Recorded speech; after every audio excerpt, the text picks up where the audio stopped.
বাঙালির বিয়ের নিয়ম অনুযায়ী শাঁখাপলা পরাটা তো মাস্ট থাকে অধিবাস অথবা আগের দিন। তবে এটা আমারই ডিসিশন ছিল যে আমি মায়ের হাত থেকেই শাঁখাপলাটা পরবো, বিকজ আমার মনে হয় না যে পৃথিবীতে মায়ের থেকে আমাদের শুভাকাঙ্ক্ষী আর কেউ আছে।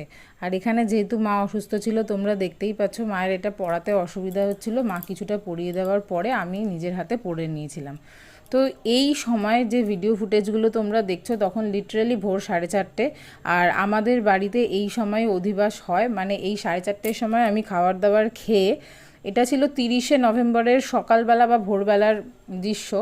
আমি 30শে নভেম্বর বা পরের দিন 1 তারিখে রাত 12:30টার পরে আবার বিয়ের পর খাবার খেয়েছিলাম। এরপর একে একে সুমি বৌদিকে তোমরা বেনারসের ব্লগে দেখেছিলে, বৌদি আমাকে খাইয়ে দিল, দেন ছোদ্দা ভাই খাওয়ালো, আশীর্বাদ করলো। তারপর কোনো কারণে বৌদি যেহেতু আশীর্বাদ করা মিস হয়ে গেছিলো, তাই বৌদি সেটা আবার আমাকে করে দিল। আমরা এখানে পিকচার্স ভিডিও সব ঘরেই ক্লিক করছিলাম, ফটোগ্রাফার্সরা এই সময়টা ছিল না। তারপর এখানে রিয়া বৌদি ছিল, ও আশীর্বাদ করলো, দেন খাওয়ালো।